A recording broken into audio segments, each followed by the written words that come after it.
Welcome again to this particular webinar in RMI's Driving Electric series. We're going to be focusing today on how cities are maintaining momentum for an inclusive EV transition. I'm Ellen Kennedy, a principal on the carbon-free transportation team at RMI. And if you're not yet familiar with RMI, we're a nonpartisan nonprofit organization that's been working for over 40 years now to decarbonize energy and transportation. We've worked with over 200 communities across the United States and aim to serve more each year. I'm joined this morning by a few RMI rock stars, Anna Zakulik and Bryn Grunwald.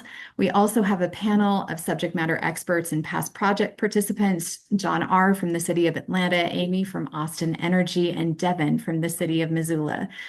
So let's take a minute to consider why having a conversation about maintained momentum in the EV transition matters at this moment.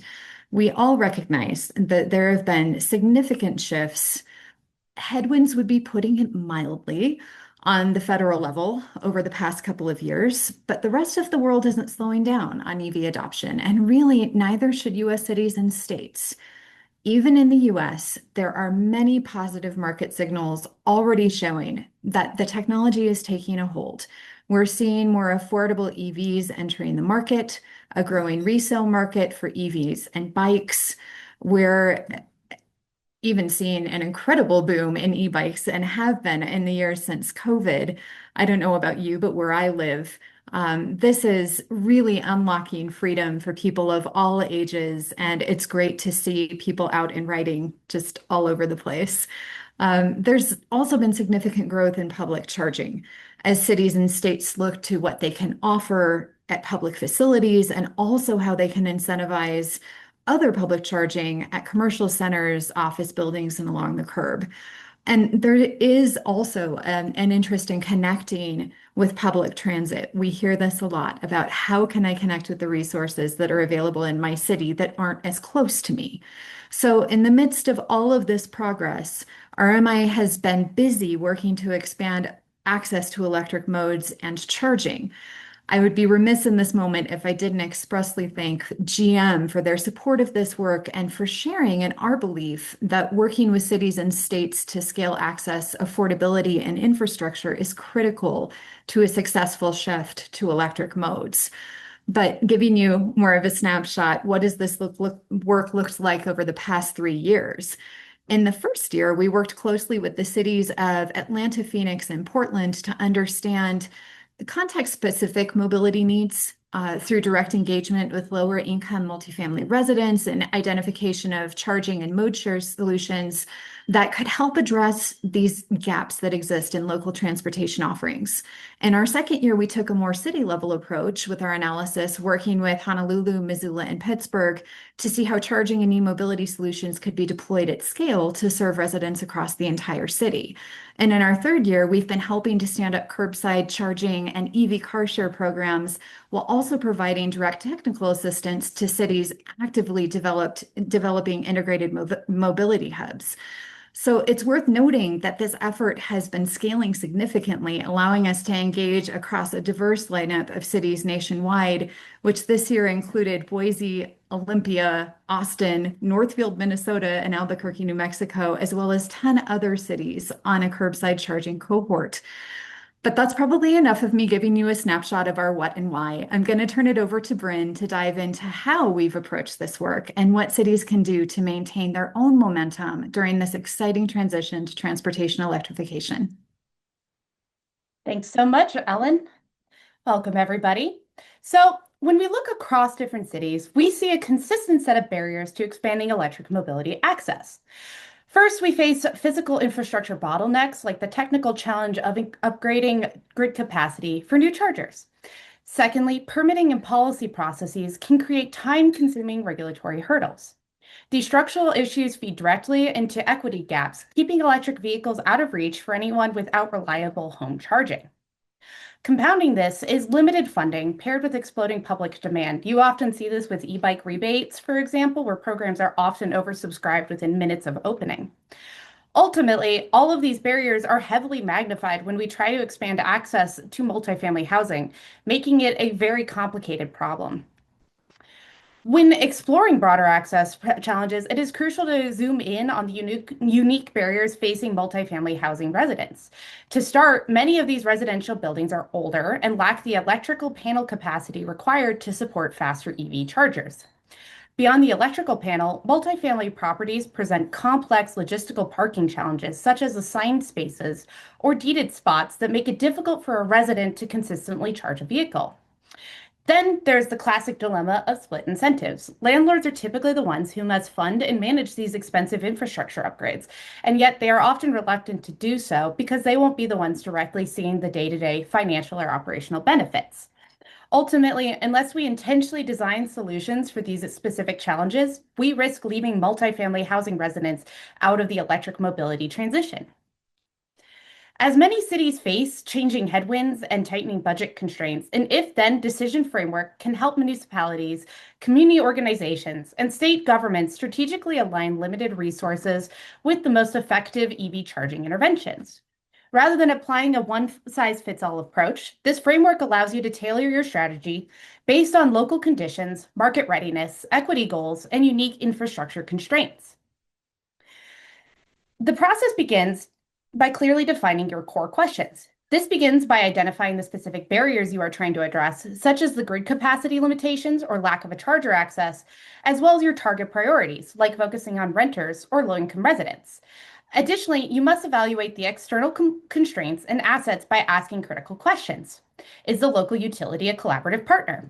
Are there bottleneck issues with permitting or with energizing the chargers? Are there supportive community groups on the ground? Ultimately, this step should wrap up with a clear inventory of what you have, what stands in your way, and the assets at your disposal. Next, you must establish a clear understanding of your priorities and goals. Because you cannot achieve everything at once, it is vital to pinpoint what the end goal truly is. For instance, is the primary objective to reduce emissions as quickly as possible? Is the focus on expanding access to those who cannot easily participate in electric mobility, such as residents in multifamily housing? Or is the goal to make transportation affordable more broadly across your city? We will look at specific examples of this on the next few slides, but the overarching next step is to determine your best fit strategy. By synthesizing your unique assets, your constraints, and your end goals, you can move away from guesswork. The final result is a highly tailored strategy that matches to the specific neighborhood types, your primary policy goals, and your infrastructure constraints. Let's look at how to put this if-then framework into practice, specifically for multifamily housing where EV charging infrastructure deployment is slow or fragmented. For example, if permitting is your main bottleneck, you can focus on streamlining the municipal approval process. If adoption is uneven across neighborhoods, implement right-to-charge policies to remove institutional barriers for tenants.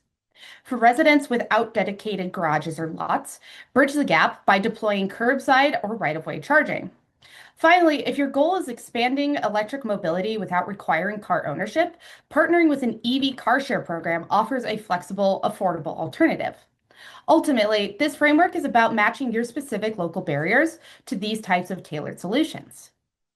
A great example of this framework playing out in practice is the collaborative work we conducted with the City of Atlanta, who you'll be hearing from later. Together, we engaged with local municipal leaders and residents to identify and map out the specific priorities of lower-income multifamily housing communities across the city. By grounding our approach in local data and real-world constraints, the project achieved a major policy win. The city successfully passed a comprehensive EV readiness ordinance and established a clear, structured framework to explicitly prioritize and fast-track charging infrastructure in lower-income communities. Another application of the if-then framework is increasing equitable access in high-density areas through a mix of curbside and multifamily-oriented solutions. For instance, if most residents are renters without dedicated garages, prioritize shared level 2 chargers or bring your own plug programs. If landlord hesitation is the primary roadblock, overcome that friction with targeted financial incentives, education, and technical assistance. In cases where retrofitting older buildings is cost prohibitive, shift the focus to curbside charging in the public right-of-way or at neighboring properties, parks, and public lots. Finally, if curbside space itself is limited, pilot shared use programs and manage curb strategies to optimize that high demand space. We can see another great real-world example of this framework in our work with the city of Missoula. In this case, the city was building out more multifamily housing, but they hit a roadblock with state level restrictions that limited their ability to pass local EV readiness building codes. Despite this regulatory constraint, Missoula still wanted to prioritize emissions reductions and support residents who lacked consistent, reliable EV charging access. To work around the state level limitations, the city and RMI collaborated to identify strategic geographic gaps where deploying e-bikes and expanded public charger access could most effectively shift short gas-powered car trips over to clean electric modes. Today, the city is actively embedding these targeted, data-driven insights directly into their upcoming climate and transit plan updates. Another city that exemplifies this approach is Honolulu. As a dense urban environment, the city recognized a critical gap in its public charging infrastructure that threatened overarching sustainability goals. To address this, RMI collaborated with Honolulu to identify and analyze specific municipal light poles that possess the electric capacity to support a charging load. We cross-referenced this technical grid data with neighborhood demographics to ensure that selected poles would be most useful to multifamily housing residents and high-priority equity communities. This project ultimately served as a blueprint for a larger cohort program that we launched, which is now helping a whole new group of cities across the country explore, scale, and implement their own curbside and pole-mounted charging solutions. In another application of the if-then framework, if your primary goal is to reduce overall transportation costs and lower car dependency, then prioritizing e-bikes and bike share networks is an excellent path forward. For example, if local data reveals a high volume of short, single occupancy car trips, you can target this behavior by promoting e-bike adoption and structured incentive programs. If financial affordability stands as the primary barrier to entry for residents, then deploying direct rebates, creating bike libraries for temporary checkouts, or expanding shared micromobility programs can effectively serve that population. In cases where there is limited access to safe infrastructure for secure storage, then pairing your e-bike initiatives with dedicated, secure charging and parking hubs will directly address that anxiety. Finally, if the local business community is supportive of these goals, you can leverage that momentum through public-private partnerships or corporate sponsorships to fund and scale your bike share networks and bike libraries. This list is not exhaustive, but meant to see how the framework could help show some pathway forward. We can see an example of this micromobility strategy in our work with the city of Pittsburgh. Recognizing that purchasing an e-bike can be financially cost prohibitive and that multifamily housing residents frequently face building restrictions on indoor battery charging, RMI worked with the city to navigate these hurdles. We worked closely with local leaders to inform the strategic expansion of their e-bike share network and design a planned e-bike rebate program specifically tailored to support lower income and multifamily housing populations.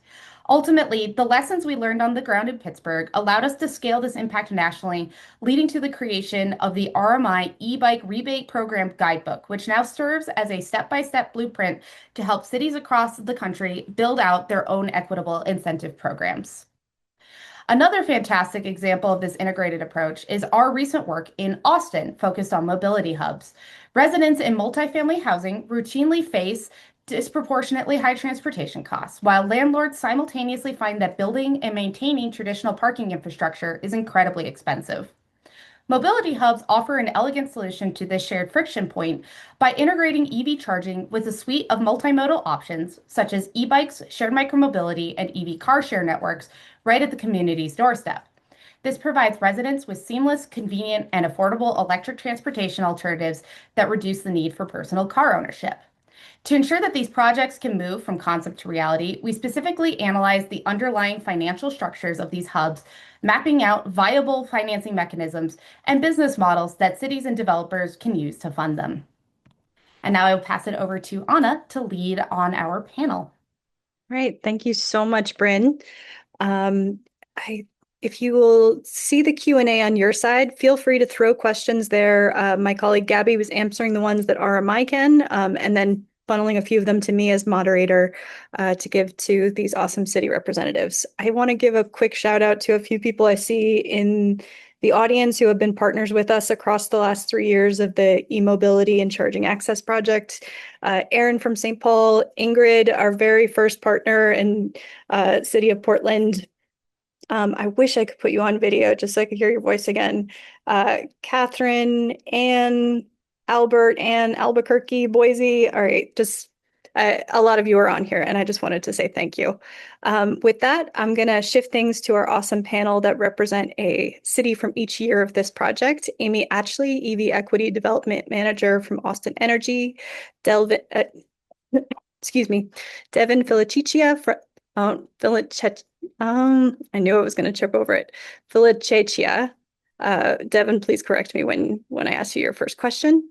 Associate Transportation Planner for the City of Missoula, and John R. Seidel, Deputy Chief Sustainability Officer from the City of Atlanta. Just opening things up, I'd like to ask each of our panelists to briefly introduce themselves and their role. I'd also like to ask each of them to share one e-mobility policy or program from their city, which they think every city should explore. I'm going to propose we go Amy, Devin, and then John R.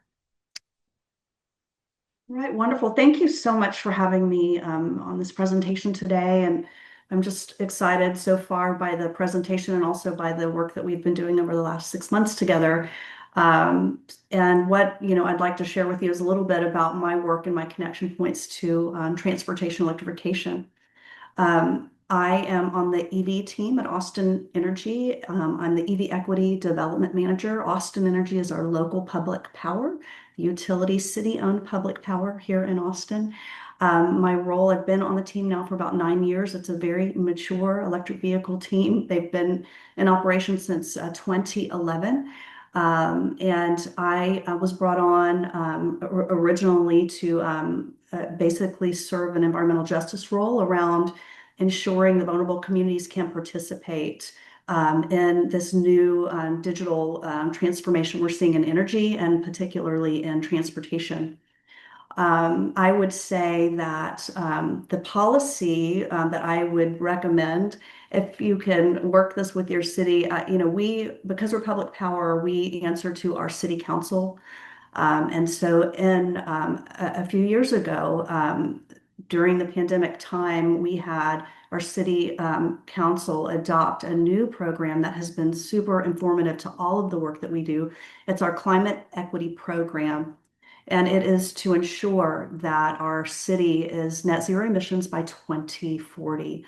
And the transportation piece, the way that that translates there is that it means in order to reach that, we need 40% of vehicle miles traveled to be electric by 2030. And so we are coming up on that milestone soon. It's a lofty goal, but the reason to reach vulnerable community members is that we're not going to get there unless we are expanding into everyone, access for everyone in the community, especially the community members who really need transportation solutions the most. So that policy, having that in place, has really helped us ensure that we can reduce emissions and that we have the support of our city and other city departments and industry right here in Austin. Thanks, Amy, and thanks for the introduction, Anna. My name is Devin Filichiccia. I'm a transportation planner with the city of Missoula, and that's in Montana, as well as the Missoula MPO. Prior to this position, I was the building and transportation electrification specialist with the city. So a little bit of a background there as well.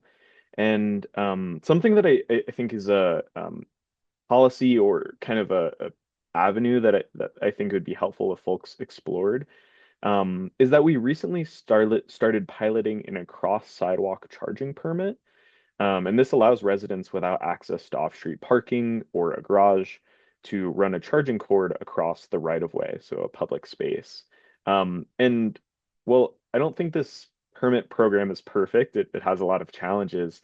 It begins to get at our goal of supporting electric vehicle charging access for all residents, not just those with an ideal charging situation.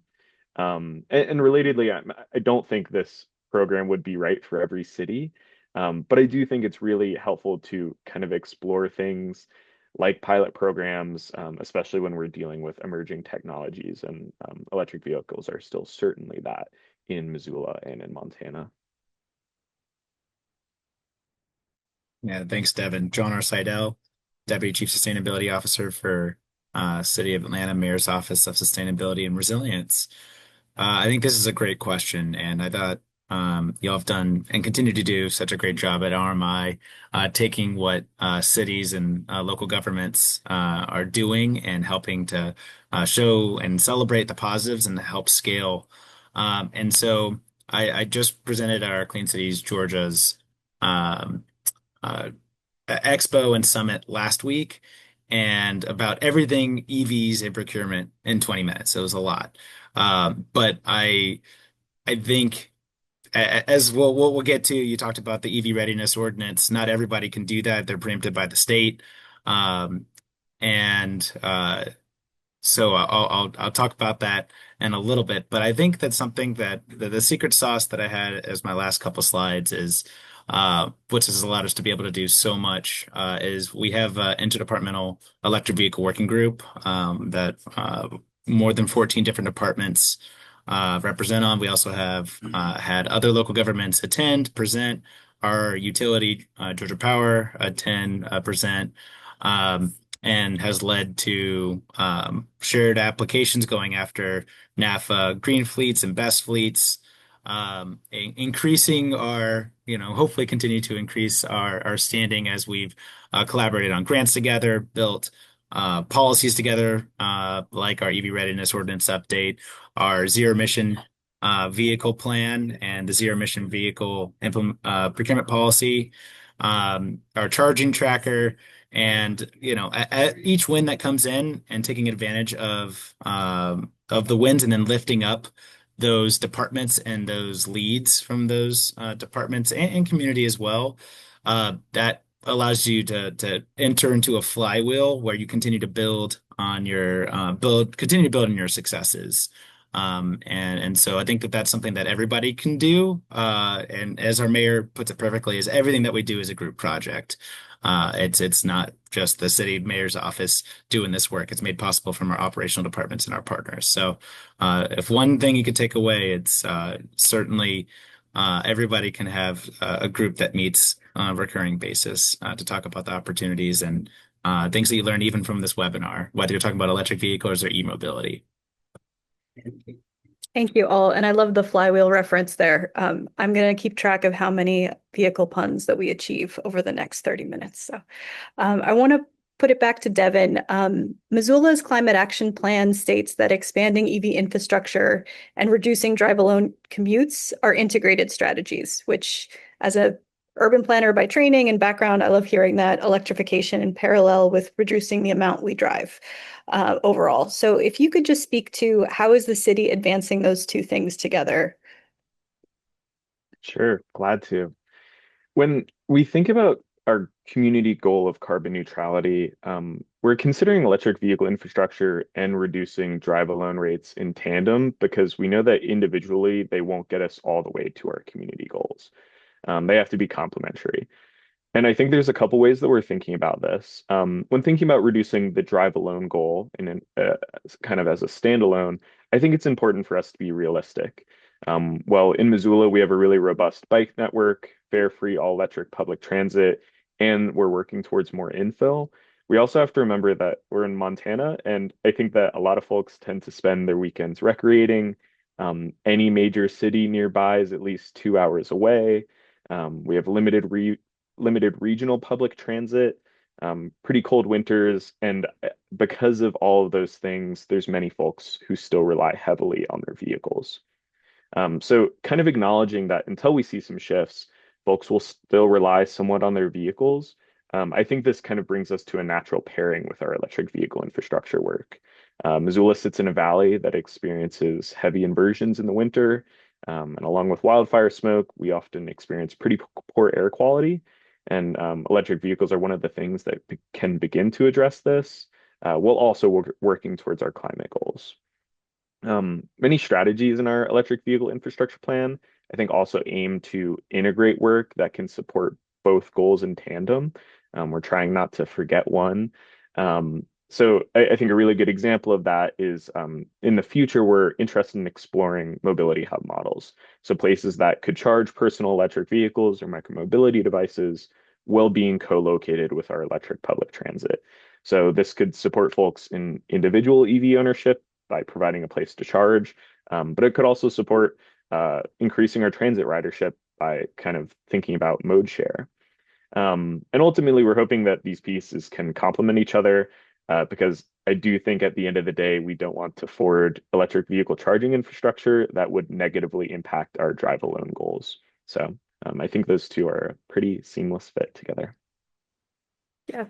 So speaking of seamless fit and urban planning backgrounds, I'm going to talk a little bit more about multifamily housing in my next question to John R. So Atlanta's EV capable ordinance goes back to 2017 when I live in New York City. We were nowhere close to putting an EV capable ordinance together. We have one now, but let's not get into it. Agree to disagree on its level of ambition. So Atlanta has now updated that ordinance, and you're requiring 20% of parking spots to have an L2 charger before occupancy, another 20% of spots to be EV capable. How are you advancing apologies. How would you advise cities who are facing pushback enforcing EV readiness codes and also continuing to advance the ambition of that goal? Yeah, thank you, Anna. And so it's crazy because we called it the EV readiness ordinance when we first passed it back in 2017, before there was even a standardized definition for what EV readiness was. So yeah, it was really an EV capable ordinance. And there's three different levels: EVSE capable, EVSE installed, and EVSE ready. And so our new ordinance focuses on increased EVSE installed, so having EV chargers installed at commercial buildings, including multifamilies, for 20% of their spots, and the 20% EVSE capable. But we also have a new requirement for residential property, having, instead of just one EVSE capable spot where you can have the space and the conduit spacing, but without really any of the wiring, just enough. Focusing on the EVSE ready, where you actually have the outlet, the 220, 240 volt outlet to plug a level 2 mobile charger into, to make that as easy as possible. But yes, not everybody can change up their energy codes, whether you're in the Southeast or across the country. States, even if you're allowed to, there's nervousness of local governments doing something that triggers state pushback. But there are things that the city, as a local government, can do. The city of Atlanta has hundreds of buildings, close to 300 buildings in our portfolio, most of them being publicly accessible. And that's why we wanted to lead by example. And so we have, for all of our new building, 25% of our spots and garages must be EVSE installed, and with an additional 50% of EVSE capable, so wired for the future. And what's nice is that can also plug into another pun, into different forms of e-mobility, whether it's car shares, whether that's e-bikes or other forms of micromobility, especially at our publicly accessible, whether it's golf courses, whether it's our recreation centers. And so it's lead by example. You can get regulated for what you're trying to do if you're trying to change the energy or your building code, but you can still lead by example for how you build new garages or parking lots at your own facilities.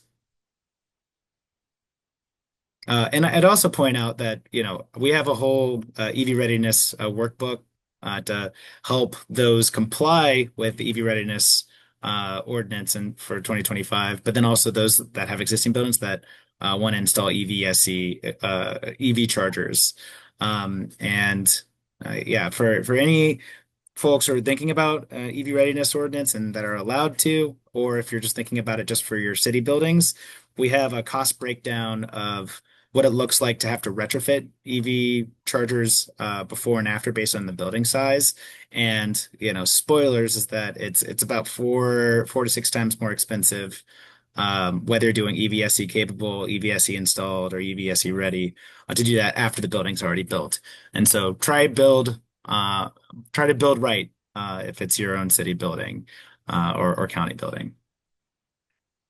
Thank you for that, John R. And we're posting the link to the ordinance guidebook workbook in the chat. Question for Amy. So Austin Energy has 1,700 plus public charging ports now, ambitions to double that number in a relatively short order. It's 100% powered by renewables. So I ask you, with that side of that ambition, there's another side to it where you've been able to maintain really affordable prices for that public charging, much more affordable compared to the Texas and national average for public charging. With electricity prices rising, how does Austin Energy balance financing those proactive investments in the charger and ensuring that these rates are affordable?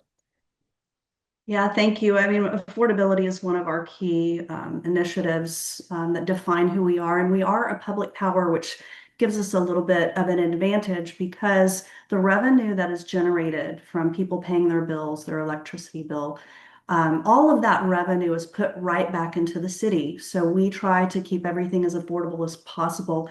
As you mentioned, energy prices are going up exponentially right now. And so I think, incrementally, we will adjust the volumetric pricing that we have right now. But we really do try to listen to our community and we make an investment in that adoption. One program I'd like to highlight that was a huge success for us was we offered unlimited charging at that public network charging stations for $4.17 a month. And that initially started out as a pilot, and then we ran it for a program for over 10 years. And we did recently, more like 12 years, and we did recently have to sunset that program to really address some of the concerns of those financial pressures. But, the community understands still that there's quite a bit of affordability. We've got 9 cents a kilowatt hour for charging, which is about a penny a minute. We were careful with that. We've been very intentional in our marketing. And so we're really able to kind of say that quickly and it sticks with people. You can charge for a penny a minute. We have our fast charging stations that are about 21 cents a kilowatt hour. So those are very low prices, and we're going to do everything we can to run with those as long as possible. We may have to adjust those a bit in time. But one of the other benefits is that as a public power, we're not paying shareholders. So we really do have a little bit more flexibility there. And with the messaging from our city around the net zero emissions goals, we have sort of the support of the private industry here locally. We have the support interdepartmentally to help with these programs. So that really affordability is key. And again, it is all around incentivizing adoption. And we do have our department, we do have a budget where we can come in and do some things which does help support these programs. I'd like to throw out a question too, somewhat adapted from what I'm reading in the chat, but if each of you could just share how your cities are measuring expanding EV access success. It's not just counting the number of chargers, the numbers of EVs deployed. Going to propose we go John R., Amy, and then Devin. Yes, and so I actually meant to talk about this and what that in addition to the interdepartmental EV working group, one of the things that we've done is put together an EV charging map of publicly accessible chargers, including at our city-owned properties. And just like a lot of Atlanta story, and across a lot of different variables, whether it's life expectancy, whether it's access to fresh, affordable food, all these things, literacy rates. EV chargers are another thing that in the southwest and west part of city of Atlanta have very little access to, especially level 3 chargers that aren't at the airport. And so, there's a handful of level 2 chargers. There's a couple of level 3 public charging ports. And so how can the city of Atlanta utilizing this EV charging map, not just just a list, oh, here's another charger, here's another set of chargers, but actually strategically look at areas and assets the city has for where we can install publicly accessible EV chargers, and work with partners, whether it's our utility for make ready, whether it's third party owned chargers on city owned property, uh, or tracking as new multifamilies are built, having EV chargers installed in those areas to help promote equitable access, not just increased access in areas that already have EV chargers.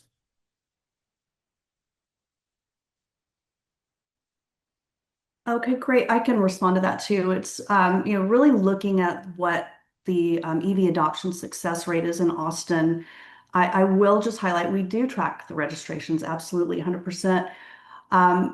And the reason why I want to bring that up is because what's important is where are you in the life cycle, right? And so we're at in Austin locally about 13% of new vehicles registered are EV, and that is significant because it's around 13% that you're hitting that tipping point that you're no longer in the early adoption phase. And so that is a big success. But also we look to the market. What are the vehicles that are available? We're seeing so many new ones coming online by all of the OEMs, and that's very important because electric vehicles are not just about Teslas, right? They're not just about a particular audience that can afford a high-end vehicle. We have a very robust used EV market here in Austin. We have our teachers here in Austin that are excited about science, and they want to show their students through our EVs for Schools program that they can charge in their vehicle at work, and then they can give them the EV curriculum. So they're seeing that educational living lab. We're tracking that activity through our EV buyer's guide. It's ev.austinenergy.com. And it is a site where our community can come on and do research about electric vehicles. All the questions that they have, we worked collaboratively with surveying folks, trying to understand what do they want to know. Because when you start to think about getting an electric vehicle into an electric vehicle, there's a ton of questions. And so we've tried to answer everything that we can anticipate that they want to know. What are the incentives? What dealerships can they go to and actually show up and test drive a vehicle? With the EV Buyer's Guide, what we do is 3 times a day, we update that inventory. It's live inventory that shows exactly where people can show up to that dealership, they can test drive that vehicle, and they can buy it that day. And they can also figure out what is in their budget. What are they looking for? What's the range that they need? And anything. What color do you want? What's available? So all of those things to help people get into that EV lifestyle. And I will tell you, year over year, we have new viewers on that page. Month over month, we've got about 124,000 views on that website. We had 21,000 new users just this last year, and we keep seeing it grow and expand. And I think a lot of that has to do with sort of where we are in the world. And we are seeing that people know that electric fuel is a lot cheaper than gas right now. And so people are really starting to contemplate that. And also because we're in mainstream now, we can really start talking about this. It's no longer just this kind of techie thing for people. It's actually a viable opportunity to come in and charge your vehicle for affordable cost, and also do something that's fun, that feels a little bit part of the future. And also you can also help with climate impact. So that's how we're tracking. I'm glad to share as well. I think when we think about ways to measure success, the first one, of course, is counting like the number of stations and registrations that we have. But outside of that, 2 things come to mind for me, and they're kind of different. The first one's excitement. generally about electric vehicles. I think there's some folks who in our community are already bought in and really excited and understand that, this could meet their need and provide a lot of benefits. And I think there's a lot of distrust related to electric vehicles, and that's a challenge. So I think whenever we see some excitement, it's a really good thing. One example is the city recently acquired some F-150 Lightnings for our water department. And anecdotally, not everyone was very excited when they first came online, but now I think those are the vehicles that folks are most excited to use. They find them fun and quick, and they also now have a really strong understanding of like how that electric vehicle can meet their needs, arguably better than a internal combustion engine could have. So I think that like just general excitement and yeah, being excited to use an EV is one piece that feels like a big success. I think the other one is equity. And related to what others have shared, it's kind of that universal access piece. In Missoula, electric vehicles aren't quite ubiquitous. Most of the EVs you see around town are probably driven by homeowners with off-street parking.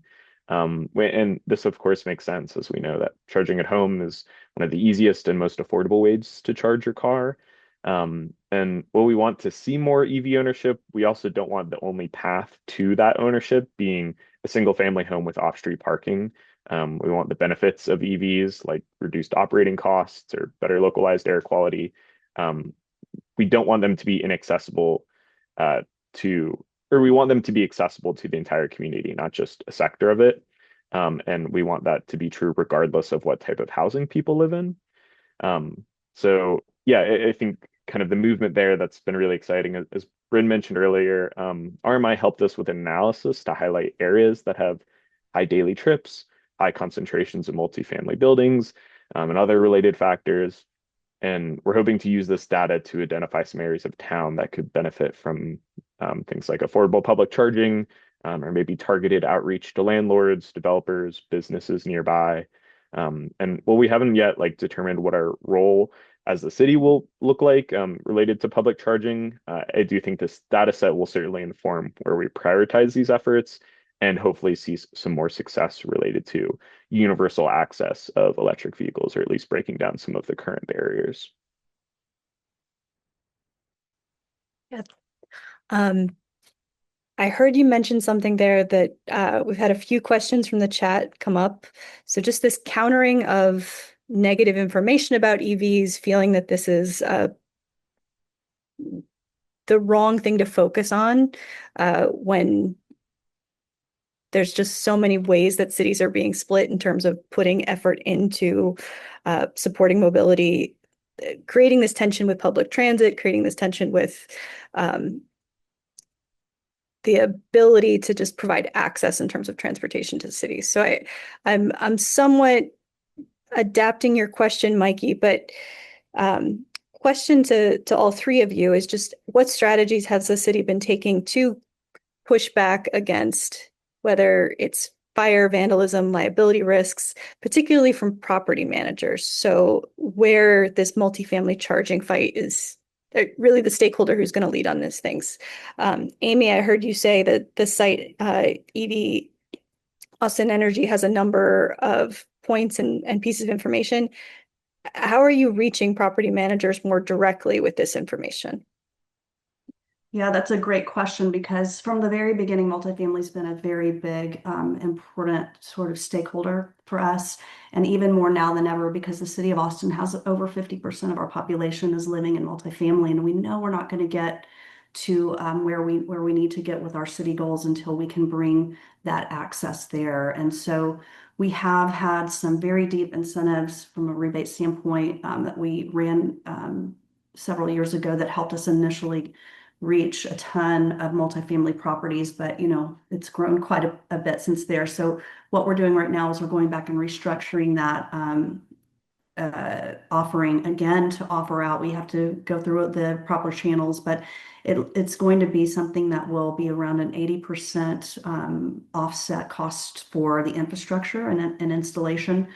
And also prioritizing incentivizing our affordable housing community. And then we work with our property managers in that entire community in the industry by holding stakeholder meetings. We have a new building code that passed that all new developments must be EV ready.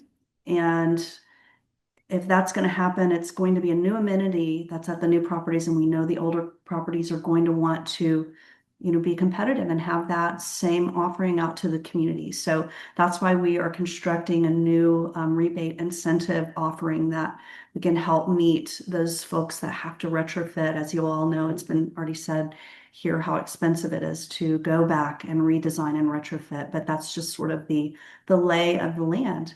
But absolutely, multifamily is a huge focus for us right now. John R., anything Atlanta is doing on this topic besides requiring the and providing the incentives to put the chargers in the ground to property managers? Yeah, and so I answered also in writing because the EV readiness ordinance was actually first spurred by and I'll put the clip in the chat. One electric vehicle driver who got banned from her parking lot. It was her multifamily had a contract with a local parking deck, and got banned from just parking there, not even like plug in and charging, but because of this, fear, uncertainty, doubt, and misunderstanding. But our local news agency did a really good job covering it, and giving the facts. But I will say, this did spur. Okay, well, how can we get ahead of this? And so our fire department um, worked with us to have for the first time an EV readiness ordinance that had fire safety components included in it. And we actually have a whole fire safety brief that we did with the University of Georgia, and I linked it into the answer, but I can also link it into the chat too to help with the fire safety components. But at the end of the day, like our chief sustainability officer, Chandra Farley, she lives in a multifamily apartment that doesn't have an EV charger, and so she depends on workplace charging.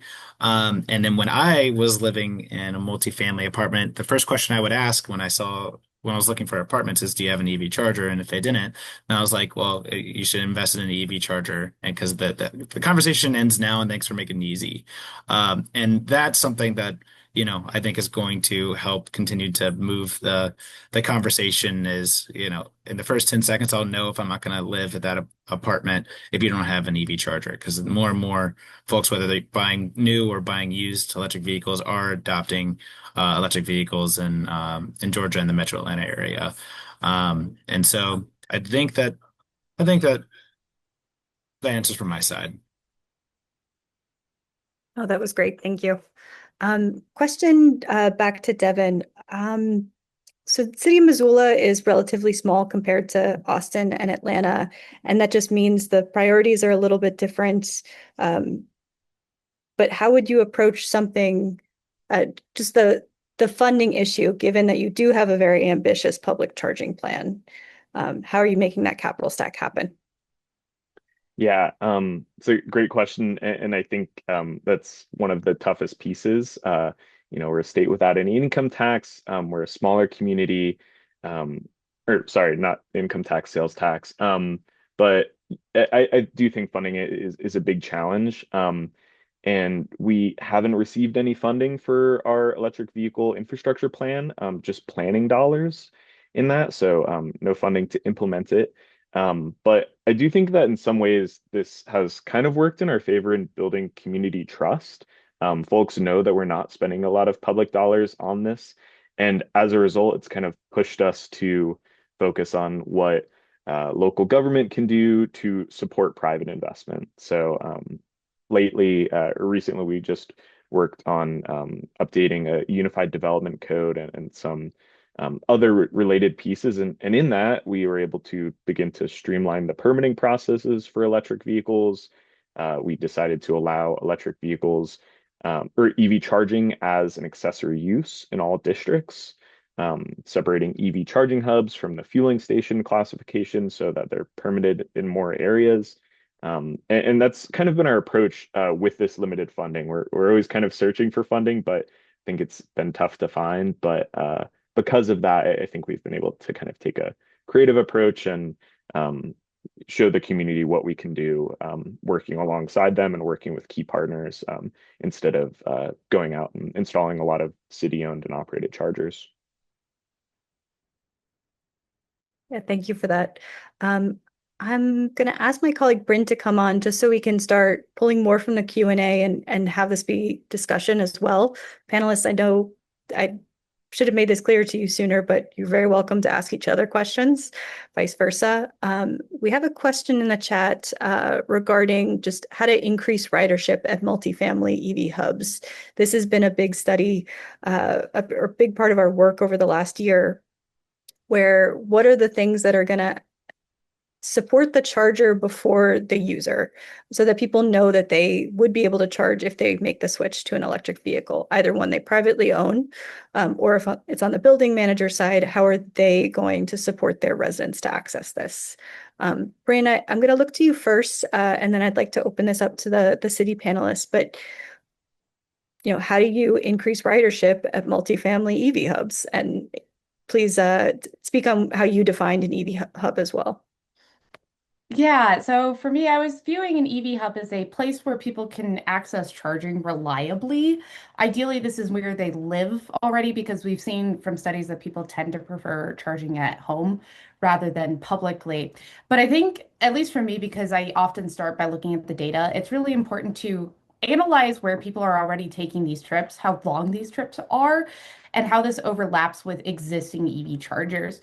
From there, I think it's really important to actually engage with the community to talk to them about what are the barriers in their way, as well as what they would need to change their behavior. With some of these options, it comes down to people haven't really considered it as a means of something that could work for their life. So working with them, having them trial an EV, for example, could help with some of those things. If you're trying to implement an EV car share, because I do think that supports access as well, maybe talking to people, bringing in ambassadors to speak about the advantages of this and help people address these questions can kind of help with that level of confidence that they would need to give it a try. People often tend to like electric transportation once they actually try it, right? These things are a little bit quieter, they move really smoothly, that it happens across EVs and e-bikes, but it's just helping them have access to trying it is sort of a really important step, as well as offering them support and understanding as they go through assessing whether this works for their life. And I really think that gets to Ingrid's question as well, just how cities are strategically meeting this moment. People are feeling fuel prices very viscerally. Putting an e-bike, putting a docking station, even just creating the storage for e-bike systems, like these are relatively small costs to a building manager that really increase the visibility and can be big entry points. I want to come back to another question. I'm just going to adapt it a little bit based on what I saw in another audience member's question. But for Amy, Austin shares something in common with many of the cities on our webinar today. You're waiting on an award from U.S. DOT to fund 200 chargers in more transit insecure neighborhoods. How has the city been striving to deliver that ambition while you're in this limbo of when the funding will come through? Yeah, thank you. We got awarded the funding and celebrated for about a week. And then we got the notice that funding is on hold. So we are not going to hold our breath on that. But I will tell you that going through grant writing experience for an $18 million grant, it's specific to providing equitable access to electric vehicle charging and the ecosystem of electric mobility. You really do start to narrow down exactly your roadmap. And so we put together a roadmap for the next 5 to 10 years of, the gaps, who are going to be great collaborators, how are we going to reach people that are underserved, how are we going to reach the demand of industries such as, we have a ton of delivery vehicles that are transitioning to electric that are right here in Austin, Texas. And so how are we going to meet all of that demand? And so we have the roadmap before us, and we will, just like we've always functioned, we will just chip away at it as we can. We'll find creative ways. It's all extremely very collaborative. Everything that we've done has been with program partners. And so that's really how we will keep up with the financials of that. And also just the needs of the community, like listening to what they want, getting out there and training people on electric bikes. I love what Bryn had to say. She really has a handle on what that is in terms of e-mobility and access to different types of mobility. And it really is sometimes just working with one person at a time. It's getting into these communities and doing e-bike tours and e-bike safety, explaining that city bike share is for you. A lot of people see the infrastructure and they see that as a sign of gentrification or a sign of technology that is not for them. So just kind of working across the board. And I think just having access to that type of funding really helps you dream big. And so we have those dreams, and then we want to chip away at doing the best we can to getting it to come into fruition. Thanks for that, Amy. I'm going to sign us off with our last question, and then we're just going to share some resources. I'll hand it back to Ellen. Each of my panelists, thank you so much for your time today. Imagine we are having this conversation 10 years from now. In a few sentences, what do you hope the e-mobility looks like in your cities? Amy, John R., and then Devin, please. Yeah, I mean, what my hope is that we are past behavior shift change, and it's just absolutely not even a thought. Charging is just like going to the gas station. Driving electric is very common. You want to drive electric because it's fuel efficient, and it's also doing something that you can contribute to the overall climate, environmental health, and wellness. So in 10 years, I would love for it not to be a thing. I don't want it to be the new shiny toy. I want it to just be a part of our lives, daily lives.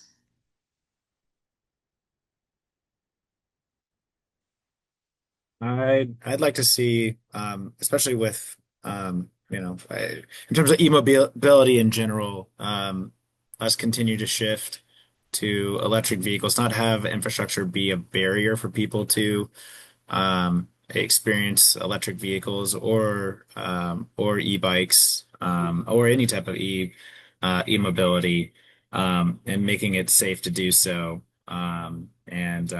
Yeah, I think what would be successful for me looking in 5 years is looking at our EV charging map, and that just like we have 100% fresh food access within walking distance within 0.5 miles, I'd like to have the same goal for electric vehicle charging within 1 mile, because that's for e-mobility and for driving or for utilizing bike chargers within 1 mile for Atlanta. Let's see. I think I'll echo a lot of what Amy and John have already said, but I do think that the best way or the best scenario 5 years from now will be maybe this conversation isn't as necessary feeling, and that it's kind of like the common sense argument, and infrastructure is everywhere, and it's prolific enough that everyone in the community feels supported in purchasing an EV, and it's not just like a small subset. Awesome. And I promise there's something we'll have to talk about in 10 years so we can meet up again. With that, I'm going to pass it over to Ellen to round us out. Just wanted to thank you all for joining us today. Amy, John R., Devin, thank you so much for your expertise, for your insights, and for the energy that you've shared in keeping this momentum going. If you happen to work for a city that is interested in starting a program or keeping a program alive, and you're not sure on what your next step should be, please don't hesitate to reach out to our team. We'd love to be a resource to you. I've seen that Gabby's dropped a number of resources in chat, but we'd also love to be in discussion with you. So with that, hope you all have a great day and keep the momentum going.